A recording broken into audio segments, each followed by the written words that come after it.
네, 그럼 시작해 보겠습니다. ICNX 2025에 함께해 주신 여러분 진심으로 환영합니다. 인사드리겠습니다. 저는 오늘 행사 진행을 맡은 아나운서 손진입니다. 여러분 만나서 반갑습니다. AI와 첨단 영상 미디어가 열어가는 K-콘텐츠와 엔터테크 산업의 미래를 위해 국내외 전문가들과 글로벌 리더들이 모여 새로운 방향과 비전을 모색하는 ICNX 2025.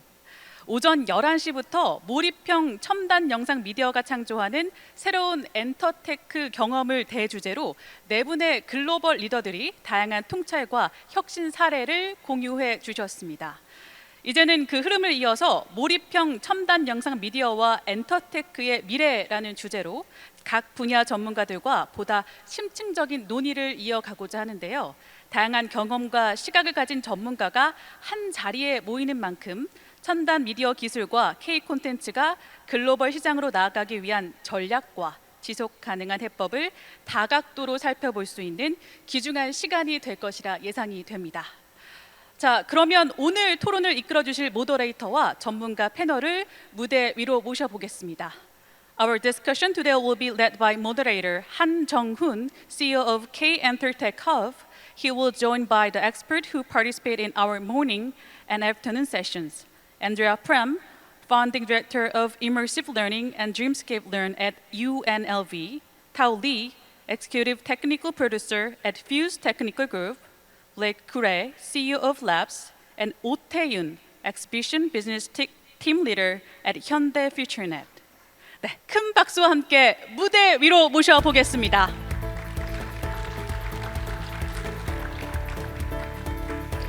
네, 모더레이터 분들과 패널 분들을 무대 위로 모셔보겠습니다. 영상에 보이는 사진 순서대로 착석해 주시면 되겠습니다. Please be seated in the order shown in the image on the screen. 오늘 라운드 테이블을 이끌어 주실 한정훈 대표님은 20여 년간 언론과 글로벌 스트리밍, 크리에이터 경제, AI와 메타버스 분야를 연구하며 미디어와 첨단 기술의 경계를 넘어 새로운 길을 개척해 오신 전문가로 국내외 컨퍼런스에서 활발히 활동해 오셨습니다. 자, 그럼 마이크를 자장분께 넘기고 지금부터 몰입형 첨단 영상 미디어와 엔터테크의 미래라는 주제로 라운드 테이블을 시작하도록 하겠습니다. I'll now hand the microphone over to our moderator to begin the roundtable on the topic, the future of immersive advanced visual media and EnterTech. 네, 안녕하십니까. K-EnterTech Hub 한정훈이고요. 오늘은 한국 분들이 많으셔가지고 제가 한국말로 진행을 하겠습니다. 지난주에 제가 프랑스 니스에서 미컴에서 영어로 진행을 하고 왔는데 나이가 드니까 기억력이 더 없어져가지고 실수를 많이 했거든요. 그래서 네이티브 텅으로 제가 오늘 진행을 하겠습니다. 여기 또 훌륭하신 통역사 분들이 계시니까요. 그 말씀 들으신 대로 사실 이렇게 좋은 분들을 제 한 자리에 모시기에도 상당히 어려워서 저희가 좀 충분히 오늘 또 발표를 많이 잘 해주셨는데 그래도 이제 조금 더 추가적으로 좀 질문하시는 것도 질문하시고 또 이제 저희도 또 생각을 좀 정리한 자리를 이제 가지려고 하고 있고요. 그래서 오늘은 이제 몰입형 이제 이머시브 미디어와 그리고 엔터테크의 미래라는 소재로 이제 다양한 필드의 전문가분들을 많이 모셨습니다. 그래서 디세션은 이제 1시간 반 정도 이제 진행이 되고요. 그다음에 제가 이제 커먼 퀘스천, 공통 질문을 드리고 인디비주얼 퀘스천으로 이제 무브 온투 인디비주얼 퀘스천으로 넘어가도록 하겠습니다. 그래서 제가 사실 사전에 질문을 많이 공유 드려야 되는데 전문가분들이니까 사실 좀 약간 팝업 퀘스천으로 그래서 질문을 많이 못 드리는 점을 근데 뭐 다 아시는 것들이라 그래서 다 들으셨지만 그래도 이제 우리가 조금 더 또 새로 오신 분도 있으시니까 이제 at least 1 minute로 이제 to introduce yourself to the audience from yeah. Hello everyone. I am Andrea Frahm and I am the director of Immersive Learning at the University of Nevada, Las Vegas. I have been a professor in academia for over 10 years and have founded 2 different virtual reality departments at Southern Utah University and then at UNLV. And I feel so grateful and honored to be on this panel. Thank you. Please. Hello. Hello. Hi, I'm Tao Li. I work for Fuse Technical Group. I am a technical producer at the company, but I have past previous experience as a director of operations, director of technical directions. I've worked in field. I pretty much worked in every position in live events you can possibly think of, including the guy who coils your cables. So yeah, that's my background and experience. At Fuse, I directly get involved in the fields of virtual production and media server systems. So I do design in both areas and management. So. Good afternoon. My name is Blake Kuhre. I'm co-founder and CEO of Laps. Thank you again for having this panel and letting me be on it. It's a privilege and an honor to be here once again. Half of my career was based in entertainment at the Walt Disney Company. The other half has been based in startups, particularly. So it's entertainment and tech, which I know is very close to our moderator's heart, and it's his company is EnterTech. So it's a privilege to be here, and we're looking forward to this conversation and sharing and being on stage with so many esteemed other professionals. And thank you for having me. 안녕하세요. 저는 그 현대 퓨처넷의 전시 사업을 담당하고 있는 오태윤 팀장이라고 하고요. 주로 이제 제가 했던 거는 다 한국에서는 아시는 아르테 뮤지엄 같은 경우는 디스트릭트라는 그 중소기업이랑 같이 공동 사업으로 여수와 강릉을 투자를 해서 운영을 하고 있고, 추가로 르스페이스라고 저희가 콘텐츠 기획, 제작, 구축, 운영 그리고 마케팅까지 전부 다 하고 있는 르스페이스를 포함해서 현재는 3개의 전시관을 운영 중에 있고, 향후에 저희가 갖고 있는 이제 현금성 자산이라던가 그런 걸 바탕으로 국내나 해외 투자 이런 것들을 좀 하려고 하고 있어서 콘텐츠 기획이랑 해외, 국내 이런 기획들을 다 하고 있다고 생각해 주시면 됩니다. 네, 반갑습니다. 네, 감사합니다. 여기 행사장이 커가지고 계속 하울링이 생기네요. 보셔서 아시겠지만 여기 앤드레아 프람부터 시작해서 이제 이 이머시브 에듀케이션 엑스퍼트고요. 뒤에 이제 엔터테인먼트, 라이브 콘서트, 그리고 보셨던 그런 이머시브 전시장들, 익시비션, 그리고 그 디지털 휴머까지 사실 각 분야 이머시브 콘텐츠가 진행되는 다양한 필드에서 전문가분들, 리딩 전문가들 많이 모셨는데, I want to start from common question. 이제 공동 질문부터 진행 드릴게요. 그래서 그러니까 오늘 이제 today topic is immersive media and content business. 그래서 XR, AR, immersive 콘텐츠들이 향후에 콘텐츠 비즈니스 산업의 패러다임을 어떻게 바꿀 건지, 약간 퍼스널 퍼스펙티브 or industry perspective. Please, from the Miss Frahm. Yeah. The AI digital world is expanding at a rapid pace. For all of our industries, whether it's entertainment or education, to me, I feel like it is very important for us to all remain agile. One of the pain points for education is how it is quite static, and it's not able to be as flexible and malleable. And to me, I think that's one of the main focuses for success, is being able to be flexible and adaptable, because everything is changing at such a rapid pace. Yeah. Same question. Hi. Yeah. Thank you. I think from a production standpoint, for someone who was in live events, we've seen the introduction of AI in various different levels, from an organizational standpoint to planning to content creation even. I mean, obviously there are some moral and ethical conversations to be had about how AI is used from an educational standpoint to an intellectual property standpoint. But at least I know from firsthand and how AI has transformed our workflows in production is it's definitely helped us be efficient, be more quickly at analyzing data's large amount of data's very quickly in a short amount of time. So, you know, we can go from, you know, a very good example of it is we need to create a very large environment that's scanned. Maybe we need something for the Brooklyn Bridge, and it needs to be scanned, and usually that takes weeks. But with the help of introduction of AI, it's helped us volumelize location in a very short amount of time. We're not replacing the people that are doing the work, but it's helping us reduce the timeline in a much shorter timeline and deliver it in a higher quality than it was previously have been done before. So with that, you know, we're able to have a better background or backdrop in our LED screens for a film production because we're able to capture something very quickly and dimensionalize it and use it as a piece of content for something that's on a film or in a production. So those are very, you know, practical example of it all, I guess. When it comes to AI, I think it continues on the democratization trend that we're seeing more and more of.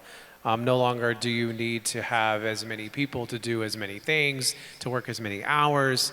It does certainly increase our capabilities and productivity in many different ways. It's embellished a lot of our workflows, for sure. But there is a high cost to that. And right now, I think we're seeing it, especially when it comes to power consumption. For example, in the state of California, over the past 5 years, 67% increase in customer utility bills have come from data centers. And California is not immune to this. A lot of states are having a lot of pushback in the United States for the amount of data centers and capacity that AI expansion has created. So it does come at a very high cost.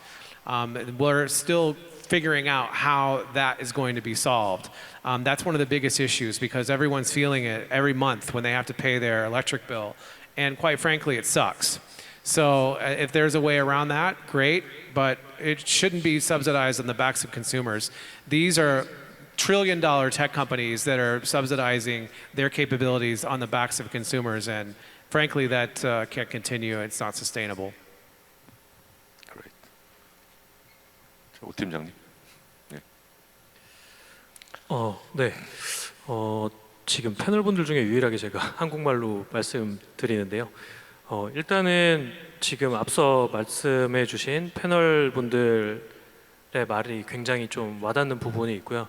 특히 이제 블레이크가 얘기했던 부분을 생각을 해보면 전기라던가 이런 전력 사용량에 대해서 효율적으로 사용을 할 수 있게 해서 소비자들한테 정가하지 않는 방법으로 한다고 하셨는데 그런 솔루션을 잘 만들어 주시면 저희 같은 기업에서 실제 AI를 활용해서 컨텐츠를 제작을 하거나 할 때 그런 만드신 모델을 바탕으로 저 같은 경우는 이제 디지털 전시관을 하고 있기 때문에 최대한 짧은 기간에 적은 비용으로 이런 것들을 업데이트를 해서 고객들한테 새로운 경험을 줘야 되거든요. 그리고 미디어 아트뿐만 아니라 저희 회사에서 하는 5개 전광판에 노출하는 이런 컨텐츠들 같은 경우에도 광고뿐만이 아니라 공공성을 갖는 미술, 예술 쪽 아트 작품들이라던가 이런 미디어 아트들이 나오는데 이런 것들도 어떻게 보면은 지속적으로 업데이트하고 하는 데 있어서 굉장히 지금은 몇 억에서 몇십억까지 드는데 이런 것들을 좋은 솔루션을 만들어 준다고 하면 최대한 적극 도입해서 향후에는 앞으로는 그렇게 나갈 거라고 판단이 되거든요.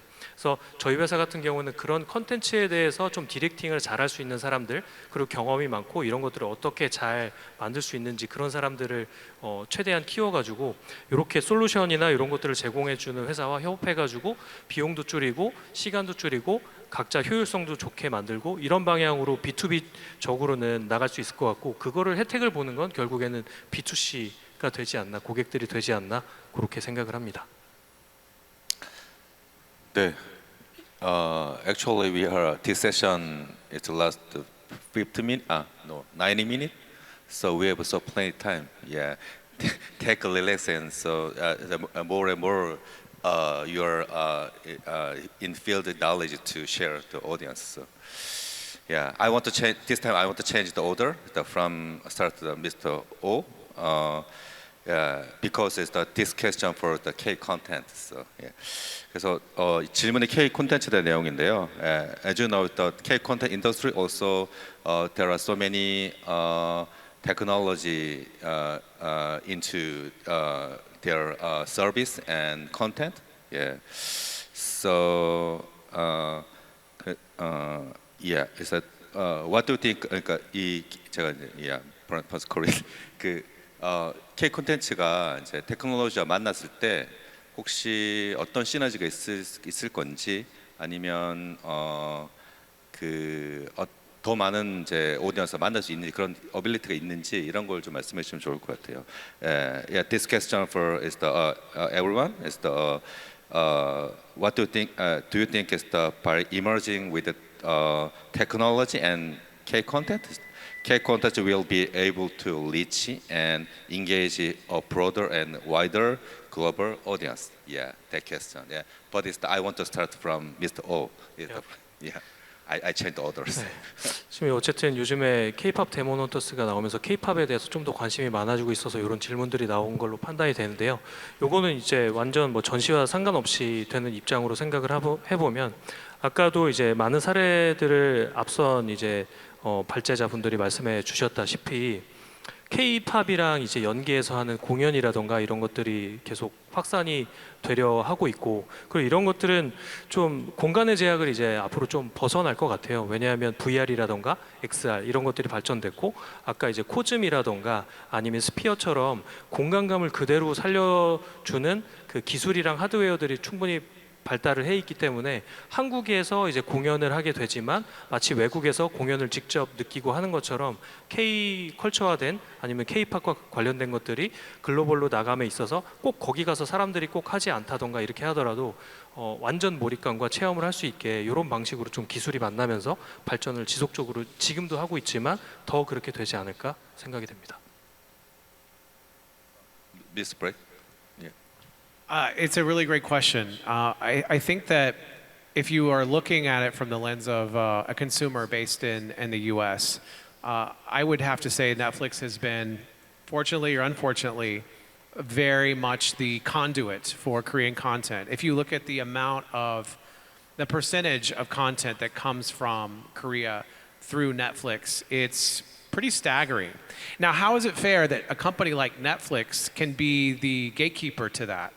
I don't think that that's right. I think actually that there should be a more direct connection for Korean content to make its way to global consumers, in particular American consumers. Why does Netflix have to be the one to do that?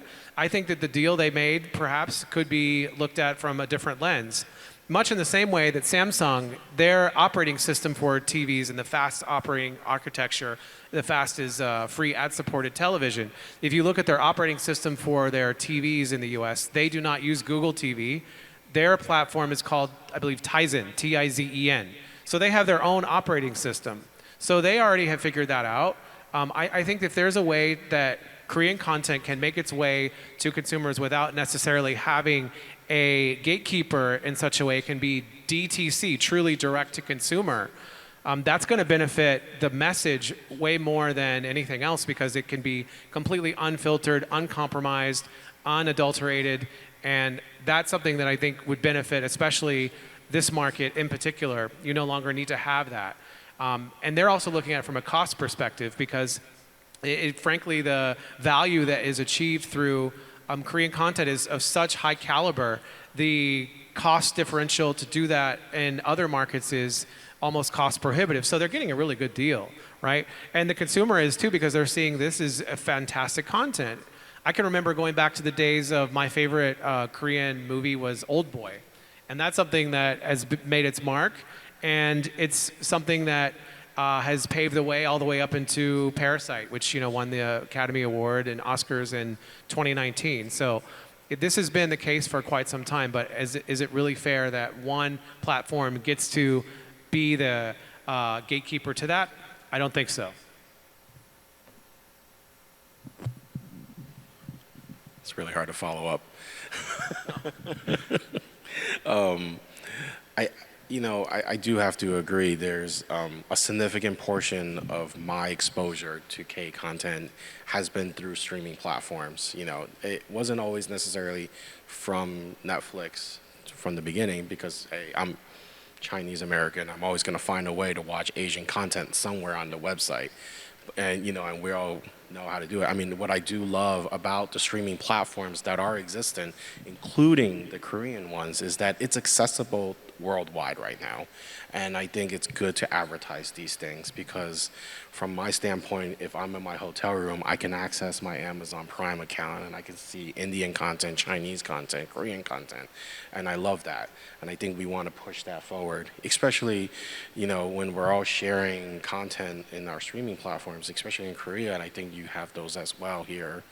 And the accessibility of it is, I think it's also going to be key. As I like to say, I think it should be shared across the board. Maybe not paying a monthly fee would be nice, you know. I think when I buy an LG TV in the States, I get free TV content on it. And I think that's a really admirable thing because, you know, I get my exposure in Korean content and US content. There's a lot of channels out there. So I think it's a really growing trend. But from a live event and, you know, in film, from a virtual production standpoint, I think there is a ground where we're already seeing it in mainstream TV and in public TV, where, you know, we're seeing K-pop artists being interviewed and cross-branding with talk show hosts in the U.S. They're doing collab performances with U.S. artists and Korean art. You know, like the Apple TV show K-popped. You know, that was, you know, I have my opinions about it, but you know, it was a breakthrough TV show for introducing a wider audience of what K-pop and also what American artists do.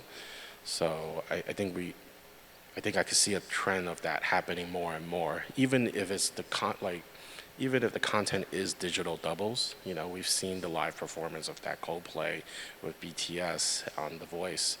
You know, and it's a growing trend, so there could be more of that.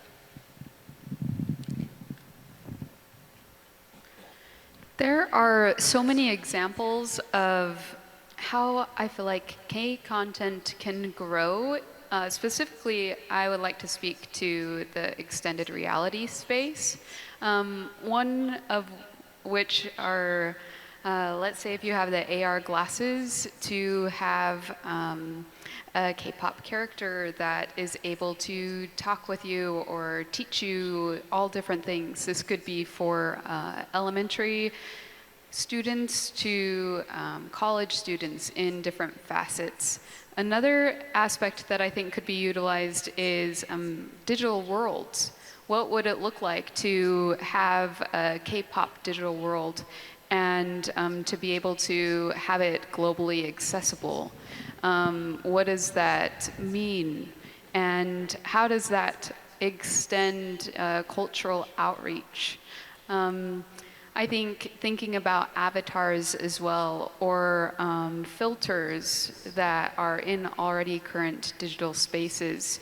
There is an expansion of all of the different possibilities that can be accessible, whether it is in a digital metaverse or whether it's mixed reality. What would it look like to have be in your living room and through mixed reality have a K-pop band come and give up a performance that's either live or pre-recorded right there in your living room? So I think the opportunities are limitless, and really we are only bound by our own imagination. Yeah, I think it's fully agree to your insights. I want to start making the white space for the lasting. Yes, so. 제가 생각할 때는 잘 들으셨겠지만 엔터테인먼트 테크놀로지라는 거는 사실 there are two beneficial for industry. 그러니까 두 가지 그 중요한 기능이 있어요.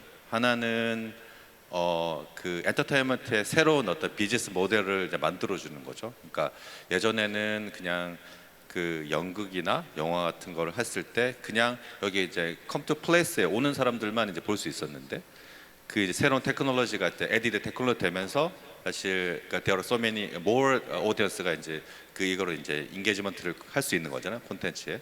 두 번째가 이제 그래서 이제 수익이 더 늘어난 거죠. 그리고 두 번째가 이제 지금 제가 말씀드린 더 많은 오디언스들한테 이제 그 콘텐츠가 만날 수 있게 하는 거죠. 그러니까 지금 보시는 이제 이머시브 그리고 다양한 방식으로 사실 예전에는 그냥 라이브 이벤트들이 그냥 그 이렇게 뭐 단순하게 그러니까 인퍼슨으로 볼 수 있지만 지금은 예를 들어서 그 팬덤이라면 이제 또 다른 방식으로 사실 그 콘텐츠를 볼 수 있게 되는 거잖아요. 그래서 그런 데 있어서 저도 K 콘텐츠가 이런 테크놀로지가 훨씬 더 중요하고 많은 새로운 기술 이제 새로운 어떤 기회들을 만들 수 있다고 생각을 하고 있고 우리가 사실 봤던 목도했던 게 사실 그 최근에 했던 그 어쨌든 K-pop 디몬 헌터스 페노미넌 같은 거잖아요, 사실. 그래서 예전에 만약 이게 이제 우리끼리는 이제 여기 이제 사실 연단에 계신 분 중에 한 분이 이제 한국의 그 스트리밍 서비스를 글로벌로 확장시킨 이제 박근희 대표도 계신데, 예, 갑자기 놀랐을 거야, 아마 자기 이야기 하셔가지고 해가지고 그래서 근데 이제 이런 이제 스트리밍 서비스들이 이렇게 넷플릭스가 있기 때문에 사실 볼 수 있다는 부분이 있잖아요. 그래서 점점 갈수록 이런 어떤 소위 말해서 그 non English 콘텐츠에서는 정말 그 테크놀로지 중요하다. 그리고 이 단순히 그냥 우리가 전통적인 방식의 어떤 보고 듣는 게 아니고 몸으로 이제 느끼는 이런 콘텐츠에선 이런 아까 이제 뭐 현대에서 하시는 이제 이머시브 이제 전시가 매우 필요하다 이렇게 생각이 들고요. 네, 그래서 제가 시간을 좀 마련해 드렸으니까 아마 저 답변을 더 좀 길게 하실 수 있을 거예요. 그래서 예, 그다음에 이제 안드레아 프람 분부터 이제 먼저 질문을 드리려고 하는데요. 사실 actually thank you for your insightful presentation. I truly watched the total your presentation. So 제가 볼 때는 그러면 어쨌든 이제 드림스케이프가 이제 AI 교육 쪽에 이제 이머시브 교육 쪽으로 이제 많이 신경을 쓰고 있는데 이게 그 전통적인 방식의 교육 그 어떤 툴들과 그러니까 최근에 이제 하시는 이제 이머시브 교육의 어떤 차이점이나 장점들이 있나요? 네.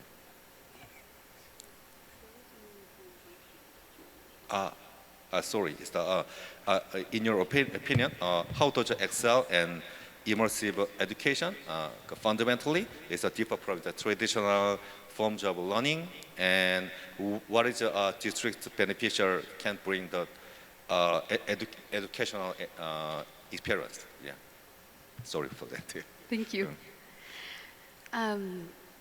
Traditional learning, specifically, I can speak only to the United States, was based on the Industrial Revolution.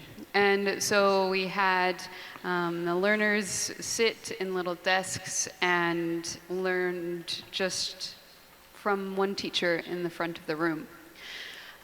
Now with our students having the internet and having screens right in front of their faces at such a young age, the way they are learning is completely different. And education itself is a fundamental aspect to society.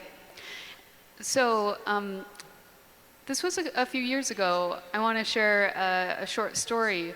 I was observing some student teachers that were in middle school. And the teacher had been teaching for quite some time. And she said, Andrea, I've been collecting some data, and this is very interesting to me. She said, I have these middle school students, and this is from 7th grade to 9th grade. And she said, I create a demo on video of myself, and then I play it for the students, teaching them an art practice. And then I show them myself just giving the demo and live in person. And she's like, I've been collecting information on what they're most engaged with.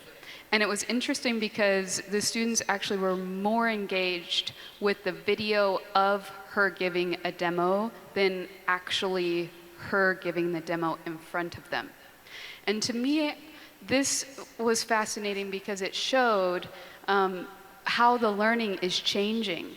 And so with extended realities being utilized in education, there are many pros. And to me, extended realities is not here to replace education, it is here to support. And so in one of the ways that it can be supportive is specific complex aspects can be showcased within the headset.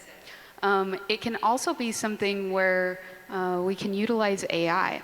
There is an application called Immerse, and that is where you can actually practice languages in the headset with an AI avatar to learn the languages. And so that's one aspect. Another aspect is you can, with an application called Gravity Sketch, you can sculpt in VR, and then you can physically 3D print the thing that you sculpt.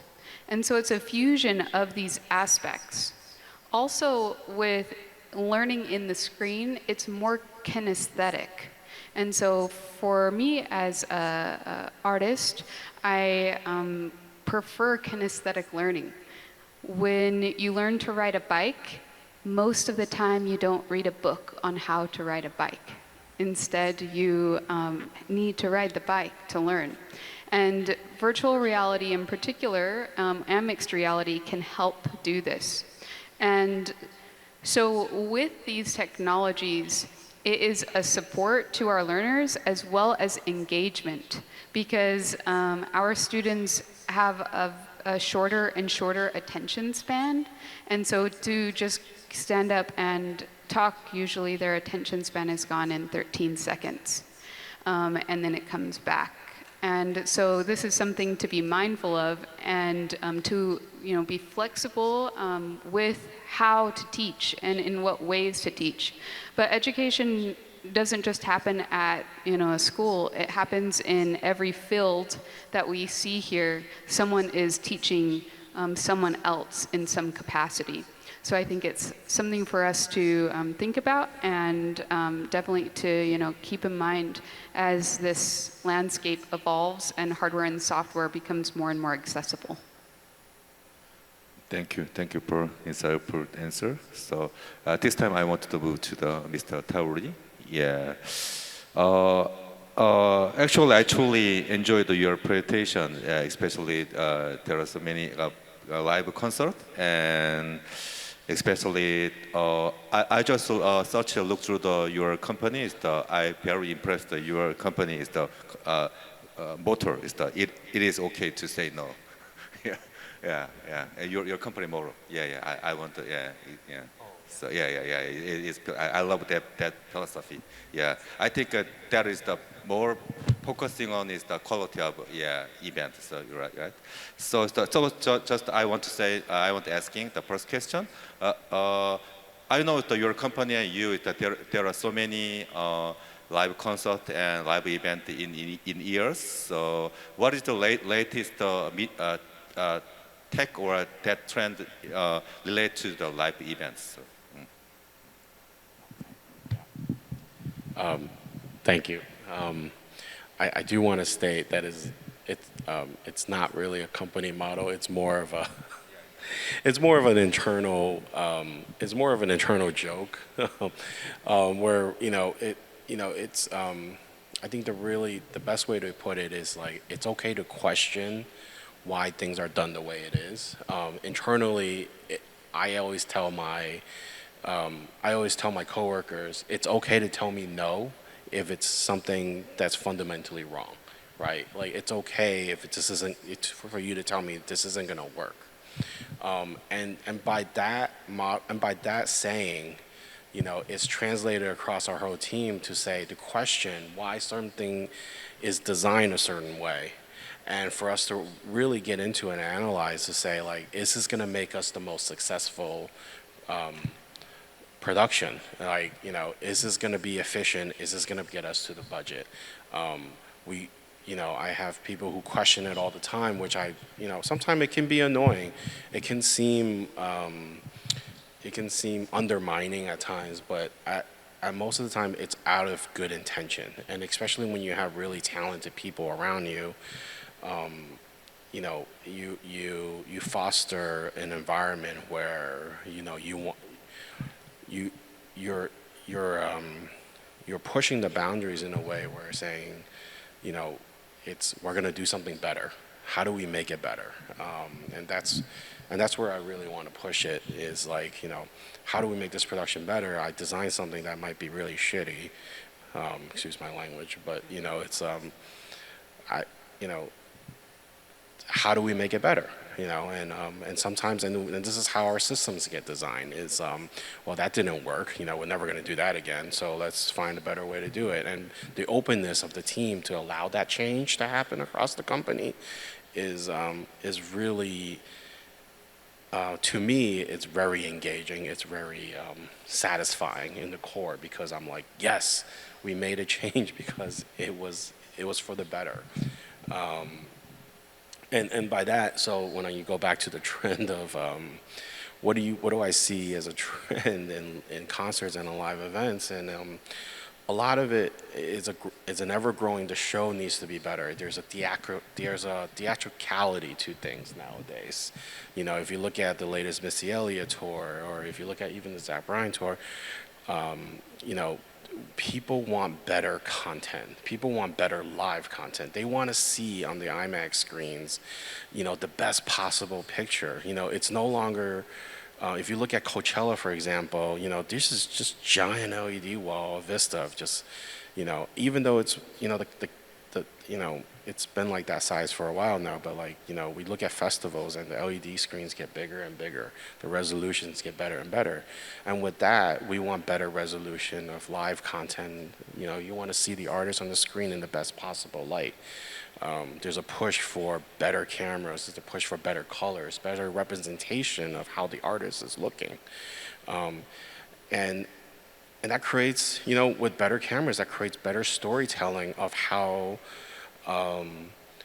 camera is worked in live events. It's no longer just this one camera looking at me, but now there's a push to say, hey, how do I make this more interesting by cutting between two cameras? But now let's add an AR element to it, so people in the live audience see something different that they're already not seeing on stage. Because the people who are paying the $30 seats up above, they might not get the same experience. But so how do I make everybody in the audience have the same experience? And that's a trend, and that's where artists and designers are designing ways to how to engage the audience even more and more and more. So there's introduction of CrowdStrike, audience lighting wands, lighting bracelets. How do we do more lasers? It's a little bit overstimulating if you add it all together and don't really have a plan. But if you start building it into your story of the show, now, everyone has a theme. Even Sabrina Carpenter, her last tour, she had a theme. She had a story going on with all her lyrics and songs. And it'd be nice to see that translate across the board in all shows. A little bit of theatricality would be nice. So, yeah. I can go into it, but I'm going to pass it on. Yeah, thank you. Thank you so much. Yeah, I want to move to Mr. Blake. I think this time I remember. Yeah, we have three time to having events. I think so. Yeah, so I think your presence is see change. Keeping it get growth, get improve. Most audience is very happy to having your presentation, because you have the bilingual presentation. So that is not my question. So, yeah, as you know, during pandemic area, we could not meet each other in person. So that time everybody remembers we try to deep into the metaverse and digital space. So the virtual human business gained a significant moment. But you know, it's in finishing the era of a pandemic. Recently, they've been mostly think about these days we are only talk about AI, so not metaverse. So there has been a sense of that growth is a little bit has slow, and is there any future of metaverse and digital human? What do you think of? How do you see the future or outlook for this virtual industry? So yeah. Yeah, the pandemic was obviously it changed our worlds forever, and there's a bit of a theory. I think if you look at how things were before and they are today. So imagine anything, a product or a service, a brand, an experience that you had in 2019, and then you had it in 2023, 2024, 2025. If it existed before the pandemic, it's not the same as it is today. The experience is different. It's probably not as good. So one thing that has really been an impact, I think, in this space is that I actually went through was online dating, because I worked for the Meet Group, and then prior to that I was working very closely with Match Group, and it came at a really good time where online dating was something that exploded during the pandemic. Why? Because people couldn't get out of their homes, they couldn't really go on real dates with real people, so they wanted to take it all virtual. And now we're seeing that the online dating industry is really hurting. I don't know if you've seen, like, at least in the US, the major players there, from Bumble to Match Group, their stock price continues to drag on, and it's like probably a big part of that is the craving and the desire to have real. Like, you have to have something that's real and something that's visceral and something that you can experience, because it's not enough to have it on the screen. It's just not anymore. So if you can experience it with other people in real time, in real life, IRL, as it were, that's going to make all the difference. So in answer to your question, if you see what the streamers are doing, Amazon, Netflix, they're investing heavily in live content, particularly in sports content. I can remember back to, let's see, around Christmas time in late December in the US, there was a very big football game. I think it was with the Kansas City Chiefs, if I'm not mistaken. And we wanted to watch this game at home, and I was visiting my mom and my sister, and they don't have a Netflix subscription because they're too cheap. Fine. That means we couldn't watch the game. We were completely out of luck. That's by design. So Amazon is the same way. Amazon has paid the NFL an incredible amount of money so that they can have Thursday night football games. Google has paid an inordinate amount of money so that they can have an NFL season ticket pass, which is to say, you can't just watch one game in your own home market. You can watch all the games all across the country, but it's going to cost you $300, $400, $500 just for that season. It used to be something where DirecTV had this, was it's just a satellite subscription, but now you have to have not only YouTube TV, but you also have to have this subscription.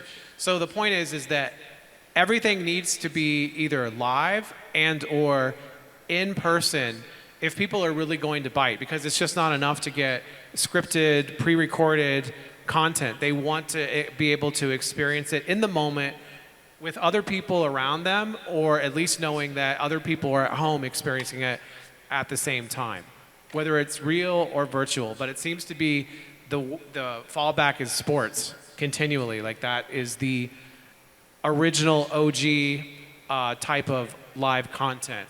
And you know what? That's kind of sad, because sports is obvious. There needs to be more originality. It's kind of sad to see these big major players just pour more money into the NFL, as an example, when they can't come up with something original on their own. That's got to change. And maybe there is room for that. We'll see who does it. Thank you. 오 팀장님께 여쭤보려고 하는데요. 아까 저희가 아주 그러니까 다양한 사이트에서 한국에서 벌어지는 미디어 아트 쪽을 이제 봤는데 제가 질문을 조금 아까 보여드린 거 좀 바꿨는데 아마 답하실 수 있을 거예요. 이게 아마 한국인들이 조금 좋아하는 미디어 아트나 이런 전시 특징이 있을 것 같아요. 그런 걸 좀 간단하게 말씀해 주시면 좋을 것 같아요. 네. 지금 한국 분들이 좋아하는 스타일은 좀 저희가 하고 있는 것 중에 아르테 뮤지엄이랑 그리고 으르스페이스 두 가지를 조금 나눠서 말씀드릴 수 있는 것 같은데 아르테 뮤지엄 같은 경우는 가보신 사람은 있겠지만 그래도 설명을 드리자면 무한한 자연이라는 컨셉으로 해서 약 10개 공간에 어떤 공간은 웨이브라고 해서 파도가 치는 거, 어떤 공간은 폭포라고 해서 폭포가 떨어지는 거, 이런 것들을 각각의 빔 프로젝터를 활용해 가지고 공간들을 이렇게 마련을 했고 거기에 조향까지 넣고 있습니다. 그래서 이거 설명을 드린 이유는 한국 분들 같은 경우에는 이렇게 좀 약간 서정적이면서 약간 마음의 힐링을 얻을 수 있는 이런 것들을 또 좋아하고요. 그리고 그런 이유 중에 하나가 특히나 아마 외국도 비슷할 것 같긴 한데 한국의 그 모든 데이트 장소를 정하는 그 가장 위에 있는 분은 뭐 여자친구나 와이프 분들이기 때문에 그분들은 그래도 사진을 조금 찍으면서 서정적으로 할 수 있는 이런 것들을 선택을 하기 때문에 대부분 한국 사람들이 조금 더 서정적인 걸 선호한다라고 생각이 들고 여기서 이제 르스페이스를 한 번 더 설명드리자면 르스페이스를 할 때는 좀 더 다이나믹한 거를 조금 하고 싶어서 홀로그램, 키넥트 이런 것들을 넣었어요. 그러다 보니까 여기에서는 어떤 게 나오냐면 한국 사람들도 좋아하긴 하는데 사실은 외국 분들이 훨씬 좋아하세요. 왜냐하면 좀 더 다이나믹하고 하니까 이런 것들은 저희가 어디 지표를 찾을 수 있냐면 저희가 구글 평점이 한 4.8점 정도 되는데 미디어 아트가 평균이 4.5보다 다 대부분 낮고 괜찮은 게 4.6, 4.7이 돼요. 근데 4.8이 된 걸 한번 분석을 해보면 저희를 방문하는 분들 중에 좀 굉장히 많은 분들이 일본 분들이 있고 그다음 중국 분들 그리고 미국 분들이 있습니다. 그래서 외국 분들 같은 경우에는 서정적인 것들도 좋아하지만 어떻게 보면 내가 체험하는 데 있어서 몰입감이 좀 더 있고 체험 요소를 더 중요하게 생각하는 것들을 좀 더 좋아하기 때문이라고 판단이 되는데 물론 그 안에는 이제 여성분들의 선택이 어느 정도 왔느냐 이런 것들도 봐야 되긴 하지만 그래도 앞으로 트렌드는 좀 더 체험을 좀 중요하게 생각하기 때문에 지금 외국 분들이 좋아하는 그런 방향 트렌드로 가지 않을까 그런 생각이 듭니다. 네, 잘 들었습니다. 사실 모든 질문이 여성이 제일 중요해요. 거기뿐만 아니라. 네, 저도 맨날 여성의 말을 잘 듣고 있습니다. 네. 그러면 지금 이제 I want to move the second question for individual. So from Andrea. So I think it's I know it's the Dreamscape and UNLV is the very prestigious and famous in United States, but in South Korea, is the most audience is not familiar with the Dreamscape. So I think it's the most audience want to know what is Dreamscape and your future plan. Yeah, can you a little bit share your thought to audience? Yeah. So with Dreamscape, it is vendor-based. And so with Dreamscape, we have the free roam space, and then we have the classroom. And so universities are able to decide exactly what they are interested in implementing. And there are the multiple different modules that can be purchased by the university. And so there are multiple, I believe it's 6 universities in the United States have implemented Dreamscape Learn onto their campuses in many different ways. At UNLV, we have one Dreamscape Learn center, but in other universities, they actually have the free roam pod, which is a little bit more entertainment-based, and that is sometimes in the student center, because it's a little more team building For Dreamscape, I am not the CEO of Dreamscape, but I do know that they are currently expanding into the K through 12 market, where they are going to have a mobile cart of sorts, so that they can wheel the cart in and have students utilize some of the applications that they have. They are also building more modules specifically for the art history, and then they have a full new set of VR content for chemistry. So I do know that content development is something that they are still working on, and so we'll just see how it continues to expand. Is an additional question. You know, it's Vegas is the must-see tour places, right? Yes. So is there any public tour program do you have? Great question. Yeah. So right now there is not a public tour because we just opened our Dreamscape space on our campus 3 weeks ago. But the hope is in the future, most likely in a year, maybe a year and a half, then we would be able to open it to the public. Mainly we are trying to have our students, we have a campus of 30,000 students, be able to come in and utilize our space, but then we will be able to open it up to the public. Yeah. So I really want to go to. Yes. When you come to Vegas, I'll give you a tour for sure. 예. 감사합니다. 예, 퍼블릭 프로그램도 만들고 계시다고 해서 I want to go to Mr. Tao. So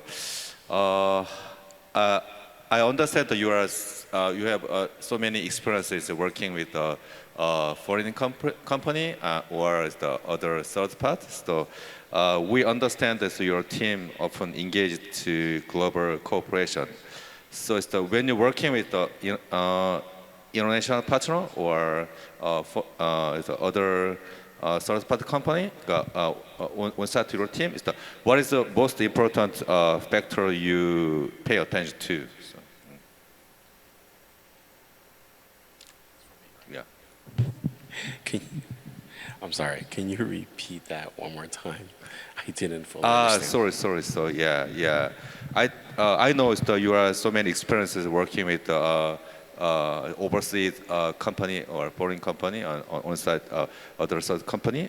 What is your most important factor you pay attention to when you're working with the foreign company? So The details. Yeah, details. I think that's really. Sorry. I mean, it's not trying to be slick or coy about this, but it's a very important point. I mean, we live in a world where we can interact with companies from all over the world. People work remotely through the pandemic, remote meetings and remote collaborative platforms are easy to. Makes it easy for us to kind of share documents and share information. So, but when we're doing these things, it's important to pay attention to the details. When people pass me drawings, it's important to understand those numbers. Is it metric? Is it imperial? That can make a huge difference in how things are built. It's. I think. The things it's different with every client, with Korean companies, or Chinese companies, or even the companies in the UK, they all have different work ethics. You have to pay attention to the time zones. Even in the US, we have to pay attention to the time zones, right? We have to be mindful and respectful of okay, if we're gonna have a meeting at 11 a.m. in the morning when it's only 12 p.m. at night over there, maybe we want to be considerate and switch it around every week. Those are kind of trends those are kind of practices I like to suggest to clients and partners we work with. But I think the biggest point is is communicating, finding a way to quickly and easily communicate the details to each other, and usually that's with Dropbox, Drive, Box, whatever, Google Drive. It doesn't matter. As long as we're able to share the document and be collaborative in it, anything is possible. So the quick answer is, the details. It's important. Yeah. That question because it's in the break time, one of student asked to me is how can I work in Fuse? So I asked you. So yeah. Some students is very interested in working in Fuse. Yeah. So yeah. So I asked you. So. Oh, okay. Yeah. It varies. Yeah. Do you have a hiring system? Is there any hiring system to have? Yeah. I don't do any of the hirings really. We have there's very different approaches in different departments. When it comes to salespeople, when it comes to technical, I do know we engage in very high tech level personnel when it comes to executing projects. Again, it's always about the people, but it doesn't mean that we're not going to look into a college student or something like that, or somebody who recently graduated. Experiences do matter. But I think it's really about whether you fit in the model of the company or not. Because I can tell you this: we don't operate like a lot of companies out there. There's some global companies out there like PRG and CT. There's a few other Korean companies. I don't think we operate. I think if we look at it from a company structure, we don't operate very similarly at all. There is a hierarchy, but there's very different in reporting structures and how we what we believe in. Yeah. I guess so. It's a good question, but I'm a little stumped. So maybe I'll come back to you.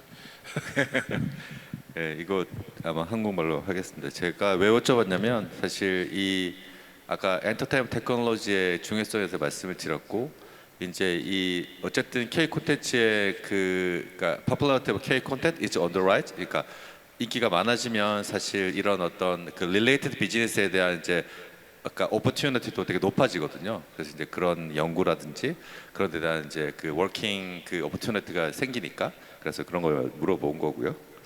그래서 I want to move to the break. 예. 그러니까 this question for is kind of business model. So yeah, for your experience, I know your background from Disney to digital twin over universe, and from your experience, what do you think have been the key factor for success in digital basis crossover collaboration or that field? So. Yeah, the key to success is maintaining production value and consistency, and also understanding that really consistency is, I think, number one overall. Like, there are too many tweaks that occur, and there are too many nuances that are not necessarily transmitted or developed in a particular, say, influencer that should be, because there are some advantages to not doing that, but then there are other advantages, like you need to adhere to it. Something that I think really resonated with me on this aspect is when I worked for a Chinese company, basically a joint venture between Tencent and ByteDance. I was going back and forth between Beijing and LA, and there were, and still to this day, TikTok does this, if you look at it, they are imposing a lot of the things that work in their market that may not necessarily work in other markets. So I would have this mantra, essentially, and I believe it's true to here, to everywhere, is that you know your market better than we do. We know our market better than you do. We have to trust one another. And there goes back to the trust aspect. Like, if you don't have that trust and you're trying to impose something that this is the way it works for us here, so you must adhere to this or you must do this, and you try to pass that off to an audience that they will find it humorous or laughable or dismiss it altogether, So I think that like there has to be that trust. That's the number one thing when it comes to, besides consistency, in this particular aspect, because you have to be able to be open-minded enough to understand there are nuances and there are differing cultures, and what works well somewhere may not necessarily work well, there. So you have to be open-minded, really, I think, to get that to be understood, and to practice that. And so I know an example that I will call out because I think it's very endearing, actually. Some of the interviews that we were doing after we were on stage, that we were holding a lavalier microphone, like I'm holding this handheld microphone. But this lavalier microphone normally would be attached to a lapel or your shirt, and it does take time. And actually, a colleague of yours said to me, like, this is the way we do it because it's much faster and more expeditious just to hold it like this, even though it's very small and it looks kind of funny. But it works well in this market. And if you watch Korean content, as I do, even back in the US, I see that all the time. So if you're a guest in someone else's market or someone else's country and it works well, just roll with it. Don't try to impose it. You won't see that in the US, but you see it here, and it does make sense. So, it's something like that. You have to be open to new experiences, and you have to make sure that you're willing to not be so stubborn as this is the only way to do something, because that doesn't work everywhere. Thank you. Actually, honest question is I know that your startup is started 2 years ago, maybe. Yeah. What is your company is the main business model or main goal? So labs. Digital doubles and virtual influencers, those are the two primary components. Yeah. So for us, we looked at it originally like it was a Web 2 to Web 3 company, but for us, we recognize there is a tremendous opportunity that is very untapped in particularly Western markets. It's much more, I'd say, popular in the Asia Pacific markets. So we're starting to see, as long as there's interoperability with these assets, that's really the key to unlock this. And actually, I just learned, Tao was telling me too, that this is something that even Amazon is looking at with products, actually creating digital doubles of products to help sell through that you can make interoperable as well. So it can apply not just to characters, but to selling e-commerce, which is great. But my passion is in storytelling, and so it's difficult for me to digitize this pen, and how cool is that? Like, there's not really, unless it talks, or unless it has a life or a story behind it. I'd much rather have characters. So that's where we've been focused on. Thanks a lot. 그럼 이제 오 팀장님한테 여쭤볼 텐데요. 제가 오늘 이제 다 보고, 그리고 이제 여러분들 다 보셨을 텐데, 사실 죄송스럽게도 이 미디어 아트에서는 되게 잘 아는데 이게 현대에서 한지를 잘 모르는 경우가 많았어요. 그래서 제가 묻고 싶은 거는, 이제 국내에서는 이렇게 유명하신데 혹시 뭐 글로벌 진출 계획이나 거기에 또 더해서 또 뭐 다른 프로젝트로도 좀 뭐 확장하시거나 이런 계획들이 있으신지, 좀 회사의 미래 계획을 좀 여쭤보고 싶습니다. 네. 네, 말씀 주신 것처럼 지금 저희가 하고 있는 거는, 아까 처음에 저희가 2019년부터 그 디스트릭트라는 회사랑 같이 공동으로 해서 20년부터 아르테미즘 여수강릉 사업을 시작을 했고, 사실 그때는 이제 공동 소유 개념으로 해서 지금까지 하고 있는 건데요. 그 이후에 지금 르스페이스는 작년에 저희가 오픈을 했어요. 사실 르스페이스부터 글로벌 확장에 대한 어느 정도 관심을 더 많이 가졌다고 보면 되는데, 그 전에도 물론 저희가 검토를 했지만, 르스페이스 같은 경우가 지금 입지가 아까 말씀드렸다시피 영종도의 인스파이어 안에 있습니다. 그거는 결국에는 공항에서 약 10분에서 15분 거리에 있는 건데요. 저희가 처음에 르스페이스를 보통 이제 미디어 아트를 할 때 입지 선정이 가장 관건인데요. 그 입지 선정을 할 때 인스파이어를 고려를 했던 게, 공항에서 굉장히 가깝기 때문에 외국인 분들이 한국에 와서 인스파이어의 르스페이스를 보고 본인이 원래 가고자 했던 서울이나 부산이나 이런 데를 가거나, 아니면 서울이나 부산을 보고 출국하기 전에 인스파이어 리조트 안에 르스페이스를 보고 가는 방식으로 하면 좋겠다라고 생각해서 사실 이제 해외 확장을 위한 교두보의 개념으로 르스페이스를 그 입지에 처음에 시작을 했던 거고요. 그러면서 아까 말씀드렸다시피 외국인 분들이 굉장히 좀 다이나믹한 걸 좋아하다 보니까 구글 평점이 굉장히 높다고 했잖아요. 그래서 저희가 생각을 했을 때는 이런 컨텐츠들에 대한 어느 정도 검증은 이제 됐다고 판단이 되고, 저희가 작년에 오픈하고 약 1년 정도가 돼서 그거에 대한 이제 운영에 대한 프로세스라든가 마케팅에 대한 프로세스를 1년도 모자라긴 하지만 지금까지 계속 잡아왔다고 보시면 되고, 어느 정도 잡아와서 이제 안정성을 끌고 가면서 이제 내년이나 후년에 글로벌 확장을 할 생각이 있고요. 지금도 어떻게 보면은 뭐 대만이나 뭐 홍콩이나 아니면은 그 미국이나 아니면 사우디 이쪽 중동에서 저희 컨텐츠를 가져다가 해외에 하고 싶다라고 이제 컨택이 오는 경우들이 꽤 있는데, 그런 사업자들은 대부분 거기서 전시 기획을 해서 컨텐츠를 가져오는 회사 또는 부지를 갖고 있어서 그 부지에 투자를 받아서 구축을 하고 자기들 부지의 가치를 높이고 싶은 랜드로더들, 이런 분들이 대부분 저희한테 컨택을 하고 있습니다. 그래서 저희 입장에서는 실제로 글로벌로 확장할 때는 실제 그게 ROI가 나와야 되고 투자 대비 효율이 나와야 되기 때문에 거기에 갔을 때 실제로 많은 모객 인원 또는 관광객이 있냐, 이런 것들을 굉장히 중요하게 생각하고 있어서 좀 되게 조심스럽게 검토를 하고 있고, 조금 더 가볍게 검토할 수 있는 부분은 너네들 라이센스를 갖고 와서 너네들이 구축을 해주고 티켓 비즈니스랑 운영은 우리가 할게, 너네들은 라이센스 피만 좀 받아가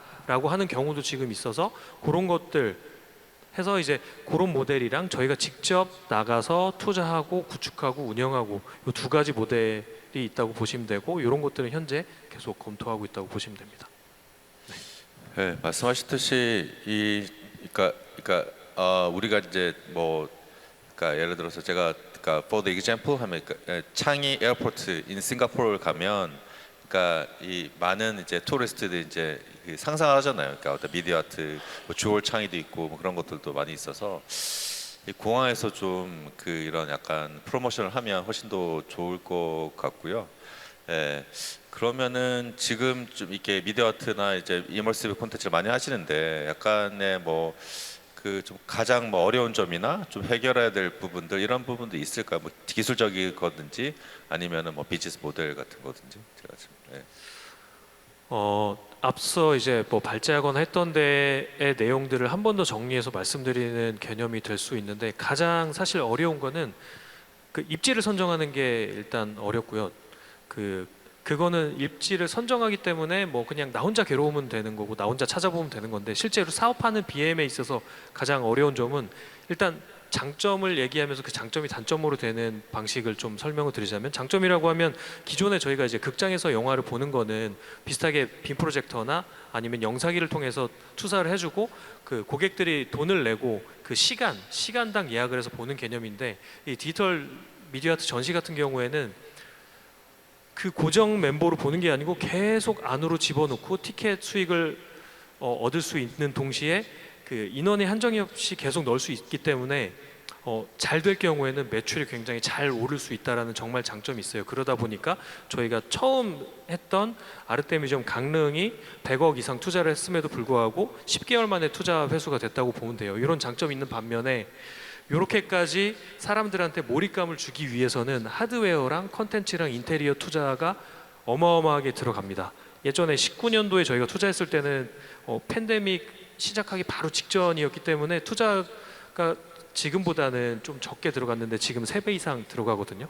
그러다 보니까 투자 하드웨어나 이런 것들이 굉장히 좋은 거, 그리고 인테리어도 굉장히 좋게 하기 때문에 그 투자를 하는 데 있어서 투자금이 굉장히 현재는 많아졌고, 그런 것들이 어떻게 보면 지금 가장 허들이 되고 어려운 점이라고 보여집니다. 그래서 입지를 설명드린 것도 그런 투자를 다 회수할 만큼의 입지를 정말 잘 선정을 해야 되는 게 굉장히 중요하고, 그만큼 사람들을 이끌려면 또 투자가 워낙 많이 들어가야 되기 때문에 초기 기획부터 그 입지를 선정하고 이런 것까지, 이런 부분들이 가장 어려운 부분들이라고 할 수 있겠습니다.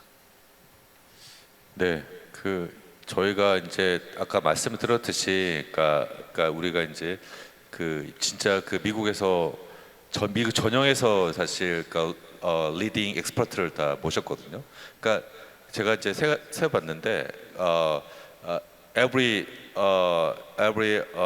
lecturer, every expert is the all different, all from different places, Nevada and New York, LA, Pittsburgh, and Texas. 그래서 그 협력하실 때, 그 입지 선정하실 때 물어보시면 될 것 같아요. 미국에 감사하실 때. 네. 예. 예. I can help you.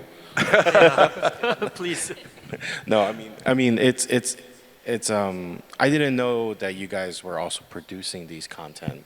So I mean, and looking to bring that outside of Korea, which is kind of cool. I mean, I have not seen the space yet, but just from the photos alone, it looks very on trend of what we're seeing in the US. You have Mercer Labs, you have Illuminarium, you have the Sphere, you have all these, even in Vegas. I mean, I took my kid out to Vegas and they had a ball in all the different museums because there are so much immersive technologies with projectors, LEDs, you know, showing these digital arts in a way where it's engaging to any general audience who walk in the door. It's very similar to what I saw, what you guys have on display at ListSpace, at least from the internet. Yeah. So, you know, I think you're not going to have a hard time finding venues that do it, but you might have a hard time finding venues that will match the same technology as what you guys have installed at ListSpace or something. You know, and finding that integration requires time and designers, I guess. But I'm not.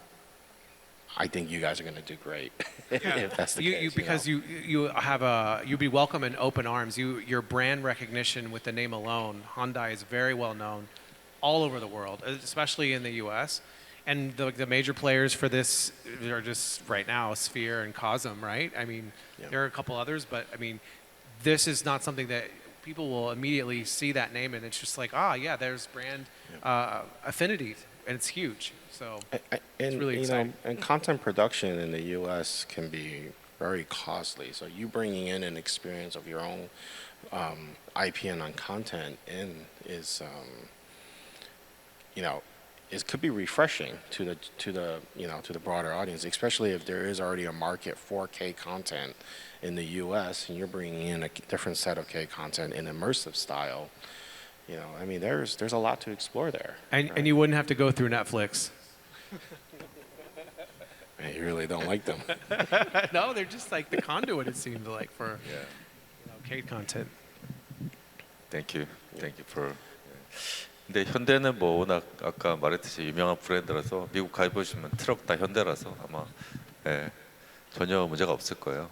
왜 트럭이 중요하냐면 이제 from the moving from every the state going to. 그래서 저희 이제 시간이 좀 20분 정도 남아서 이렇게 let's have question for audience. So we're gonna have some time for Q&A. 혹시 질문 있는 분들 있으시면 질문 집중하시면 될 것 같아요. 혹시 그리고 after Q&A 세션하고 we're gonna wrap up question, one more question하고 끝나겠습니다. 질문 있으시면 저기 중간에 한 분 있으시면.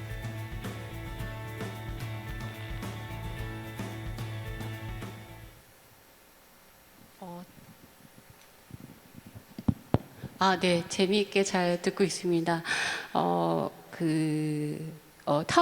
미스터 타오리한테 질문 드리고 싶은데요. 지금 이머시브 공연이나 가상 프로덕션 같은 경우에 처음에 이제 경험을 할 때는 굉장히 몰입감도 높고 만족도도 높은데 이거를 지속적으로 경험을 하다 보면 좀 만족도도 떨어지고 몰입감도 떨어지고 흥미도 떨어지는 경우가 많습니다.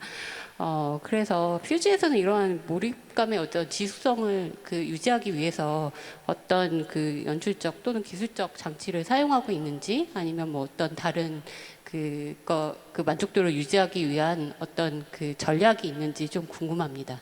네, 감사합니다.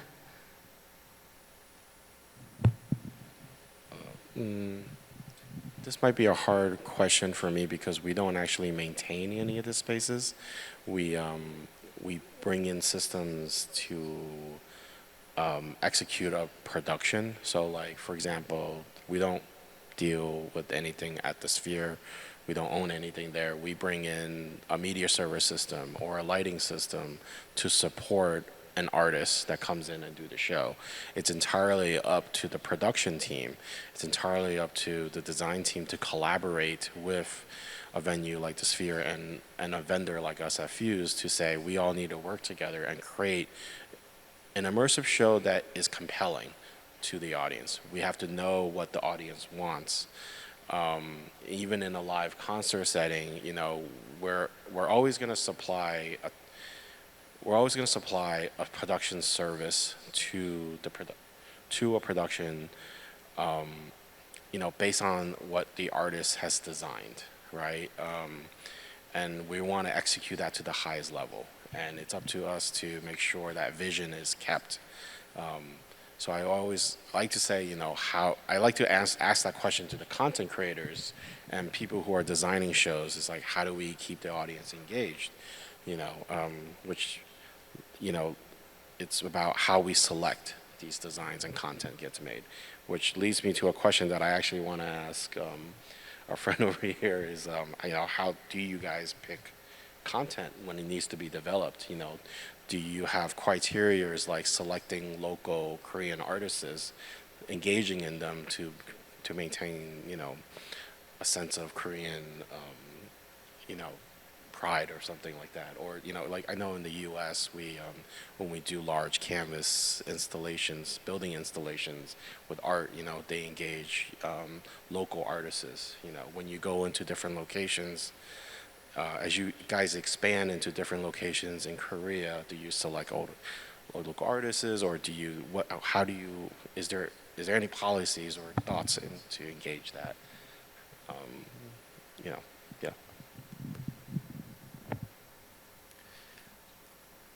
I will speak Korean. 보통 저희가 이제 콘텐츠를 할 때에는 이제 아티스트를 무조건 선정한다기보다는 일단 첫 번째로 그 앞서서 먼저 이제 질문에 대한 것들에 대한 간단한 설명을 먼저 드리자면, 저희가 이제 콘텐츠 제작을 하고 콘텐츠 릴리즈를 하기 전에 제작하는 단계에서는 저희 한국에는 이제 콘텐츠를 디테일하고 빠르게 이제 빨리빨리 문화가 있기 때문에 잘 만드는 기업들이 굉장히 많습니다. 그 스튜디오들이 굉장히 많은데 저희 회사에서 이제 컨택을 해서 거래를 하고 있는 이제 뭐 2명부터 5명, 100명, 200명 되는 업체까지 다 봤을 때에는 어떻게 보면 1차적으로 저희가 그들이 아티스트 그룹이다라고 판단을 하고 있고, 그 그룹에서 나오는 아이디어가 좋다고 생각을 하고 있기 때문에 이런 걸 할 때에는 저희가 그 컨텐츠 스튜디오랑 주로 이제 협업을 하고요. 특히 뭐 예를 들어 르스페이스를 만들 때에는 단순히 한두 개의 업체랑 이제 컨택을 해서 했다기보다는 그 아티스트들 그룹을 갖고 있는 200개 업체 중에 저희 팀에서 한 10개 업체를 선정을 했고, 그 선정한 업체한테 저희가 생각하는 전체 기획, 공간 기획이랑 콘텐츠 기획을 다 해서 요거를 어떻게 너네가 잘 풀 수 있어? 어떤 업체는 인터랙티브를 잘하는 업체, 어떤 업체는 이버시브 콘텐츠를 잘하는 업체, 어떤 업체는 키네틱을 잘하는 업체, 이런 업체들을 10개를 선정을 해서 저희가 그들한테 저희 기획안을 바탕으로 피칭을 받고, 거기서 저희가 최종 선정을 해서 그 업체들을 저희 공간에 잘 녹여가지고 공간별 특성과 다른 하드웨어 콘텐츠가 들어가게 만들었고요. 이제 아티스트 콜라보적인 걸 말씀 주셨는데, 저희 회사에서 아티스트 콜라보 하는 거는 현재 있는 한국인 아티스트 콜라보 하는 경우가 있는데, 그거는 저희가 갖고 있는 디지털 사이니지 5개 전광판 DOH 할 때 거기다가 이제 한국의 아티스트들이랑 협업을 해서 그들이 여기에 노출을 할 수 있는 기회를 저희가 제공을 하고, 그를 통해서 그 아트들을 일반 대중들이 좀 느낄 수 있게 하는 거를 하고 있고요. 여기서 한 가지 질문한 거에 대해 한 번 더 설명을 드리자면, 저희가 해외 글로벌 확장을 검토를 했던 사례들이 굉장히 많은데, 확장을 할 때 저희가 사실은 뉴욕에 확장을 하려고 공간 기획까지 다 끝내놨던 게 있었는데, 그것들이 이제 뭐 팬데믹 이후에 투자금이 올라가고 다양한 이슈들이 있으면서 지금은 스테이된 상황인데, 그걸 할 때 저희가 어떤 생각을 했냐면, 현지에 있는 대학교에 아트나 미디어 아트, 방송 쪽 과 관련된 아트를 제작하는 아티스트들이 있고 그들이 이제 점점 본인들의 역량을 확장할 거로 생각을 해가지고 저희가 이제 기획하는 공간 중에 하나의 공간은 약간 팝업 공간처럼 해서 그들이 지속적으로 여기서 미디어 아트를 계속 개발하고 여기 노출할 수 있게 그리고 그 옆에는 MD샵까지 만들어서 MD샵으로 인한 약간의 수익이라도 가져갈 수 있게 저희가 이제 기획을 했던 사례는 있어서 만약에 글로벌로 확장을 한다고 하면 그런 이제 신진 아티스트뿐만이 아니라 현재 있는 아티스트들이랑 콜라보해서 일부 공간은 지속적으로 팝업을 돌려서 고객들이 이제 지속적으로 방문할 수 있게 하는 그런 플랜도 갖고는 있습니다. 네, 혹시 다른 질문 있으시면. 네.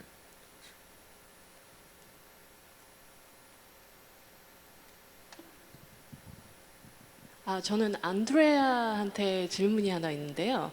아까 그 대학에서 학생들을 가르치는데 그 VR을 많이 사용한다고 하셨잖아요. 근데 학생들의 그 어텐션 스팬이 13초밖에 안 되고 그 다음에 학생들이 오히려 선생님이 데몬스트레이션 하는 것보다는 미디어에 더 반응을 한다고 하셨잖아요. 이게 지금 한국에서도 약간 일어나는 일이라고 생각을 하거든요. 그러니까 예를 들어서 그 어린 학생들, 10대 학생들이 카카오톡, 그러니까 한국의 워츠앱 같은 거예요. 카카오톡으로 이야기를 하는 걸 더 편애한다던가 아니면은 먹방이라고 아실지 모르겠는데 그 사람들이 한 셀레브리티와 만나서 그 페이스 투 페이스 미팅을 함에도 불구하고 그 사람과 소통을 하는 것보다 오히려 미디어를 보는 거를 더 편하게 생각을 해서 내 셀레브리티가 바로 앞에 있음에도 불구하고 화면을 보고 그 사람과 소통을 한다던가 아니면은 젠지 스테어라는 현상도 있잖아요. 그러면은 우리가 미디어를 더 많이 사용을 하고 AI를 통해서 사람과 사람을 연결하고 그 다음에 사람의 그 휴먼 익스피리언스 갖다가 옵티마이제이션을 하기 위해서 AI를 쓰는데 오히려 이런 그 테크놀로지들로 인해서 서로 소통을 더 못한다거나 이런 현상은 우리가 어떻게 해결을 해야 될까 그 의견을 한번 말씀해 주셨으면 좋겠습니다. Thank you so much. That's a great question and an important question. This is something that I've been thinking a lot about myself. How can we have students in this digital space while also fostering community?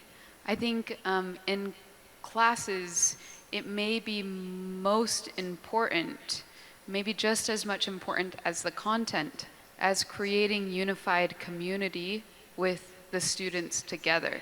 To me, there are aspects of socialization due to COVID that have decreased students' ability to maybe communicate together. And I think that for us, it's important to be able to help students feel like they belong, feel like they can share their voice, and that they're contributing to a whole.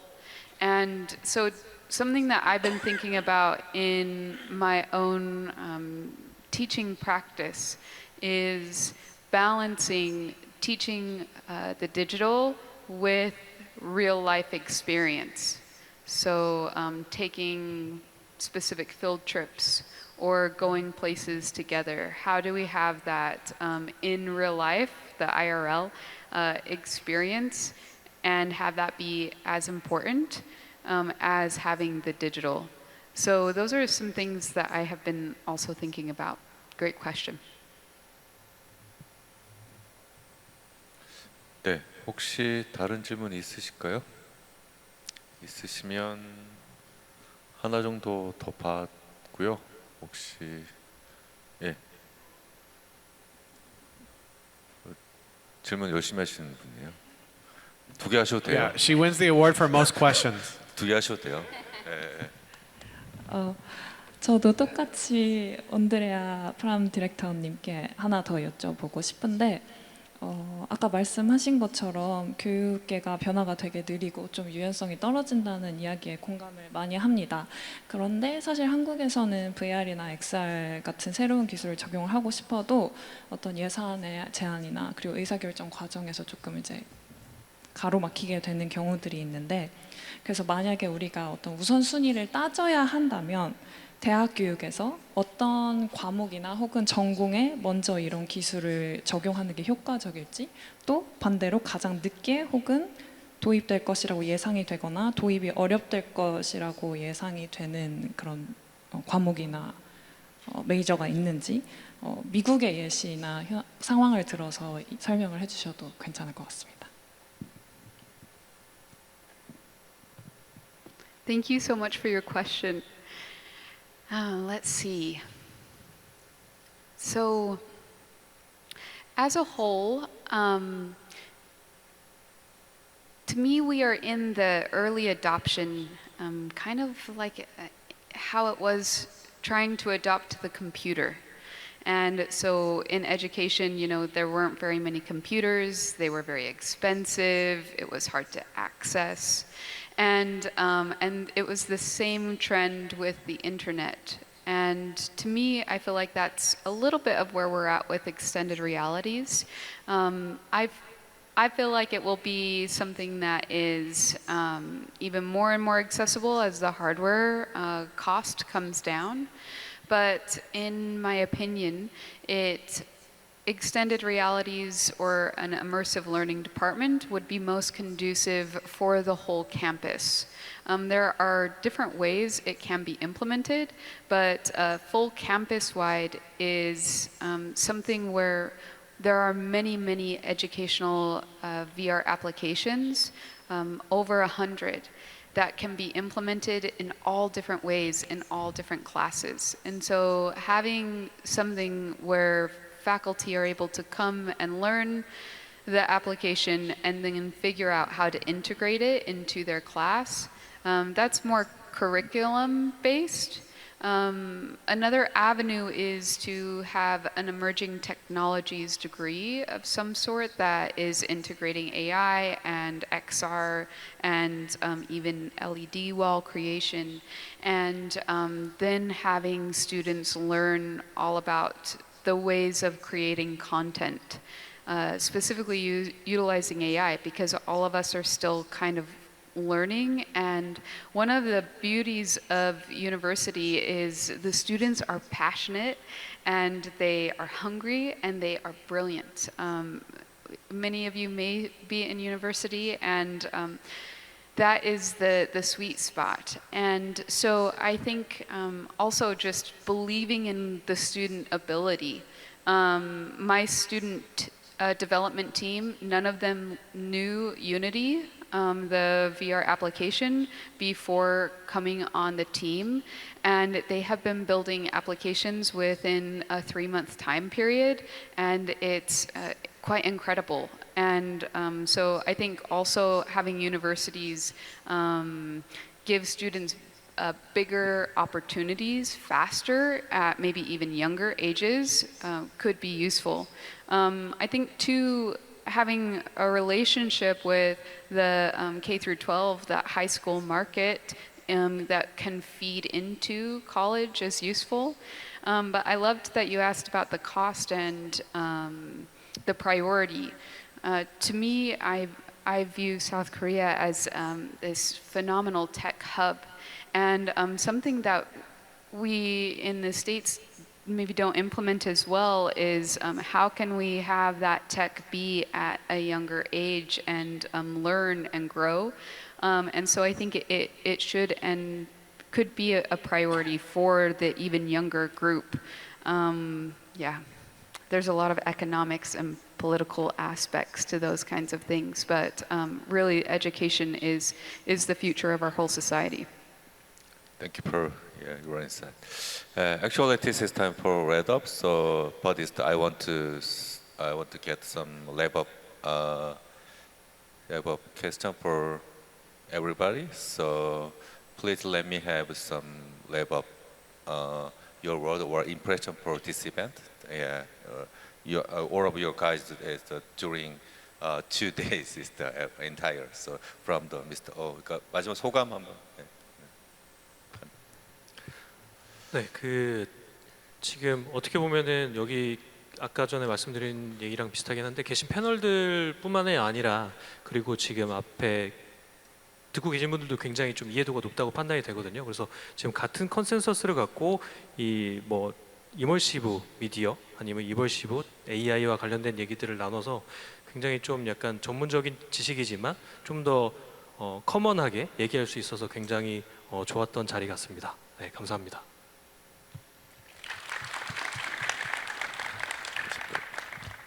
Well, I would say look to the left and the right of you and recognize that you are at the forefront of what is next. And it's actually very reassuring that there's not millions and millions of people and packed full of a stadium, because if that were the case, then everybody already knows the genie's already out of the bottle. So you're in on this when it's very, I say very early, which isn't much better than being very late. Obviously the best is to be right on time. But this is the forefront of what is next, and I'm really excited to have been here and really grateful to have had the opportunity to share the stage with such incredible speakers from incredible walks of life and have done amazing things, and truly an incredible audience. So thank you for being so engaged and having this kind of shared interest. And always, I would say, stay curious, never be jaded. Thank you.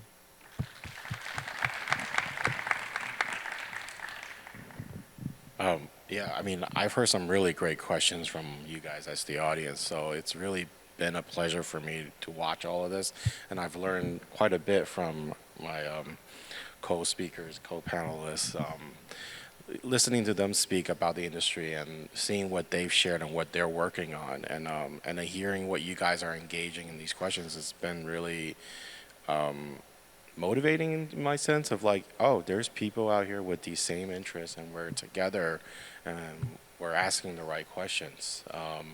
Even though we might not all have the same knowledge base, it's great to see that we're all trying to get to the next level and seeing what comes next, because one of you in the audience could be the next person with the next emerging topic and speaking here and teaching me how something new, and I love that because I love learning new things. So this has been a great experience overall, even if I'm speaking, but I'm learning from everyone else around me. So thank you again. Humbly, thank you for inviting me. Thanks. Thank you.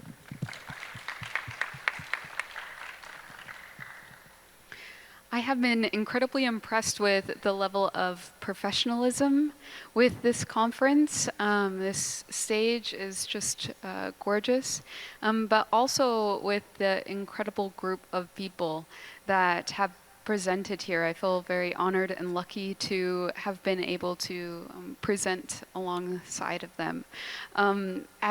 I think it's quite amazing that this is offered, that this opportunity was given, and that you were able to also learn, just as I have learned too, with this great group. I've been impressed with the questions, repeating my co-speaker, but to me, I guess I just echo that the possibilities are limitless. And we really do have power as one person to make a difference and to make a positive change. And so I just look forward to the many businesses, the many opportunities that will come out of, having this conference here. Thank you.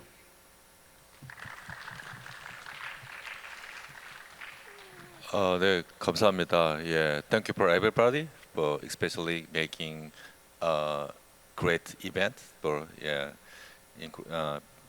speakers and audience. Especially we are honored to Incheon Metropolitan City and Incheon Techno Park. So this event is going on to next year. So making bigger, so and making exciting. So I want to emphasize this. Please come to this event for next year. Thank you. 네, 유익한 인사이트를 전해주신 자장님과 패널 분들께 다시 한번 큰 박수 부탁드리겠습니다. 네, 이어서 기념 촬영을 진행해 볼 텐데요. I would like to invite CEO Han Jung-hoon and our four panelists to come forward for a commemorative photo. So please look toward the camera with your big smile. 한정훈 대표님과 네 분의 패널께서는 기념 촬영을 위해서 일어나 주셔서 무대 앞에 포토그래퍼 분을 향해서 포즈를 취해 주시면 감사하겠습니다. 네, 조금만 더 앞으로 나와 주실까요? 네, 카메라를 보시고 밝게 웃어 주겠습니다. Step slight to your left. A little right, please. Yes.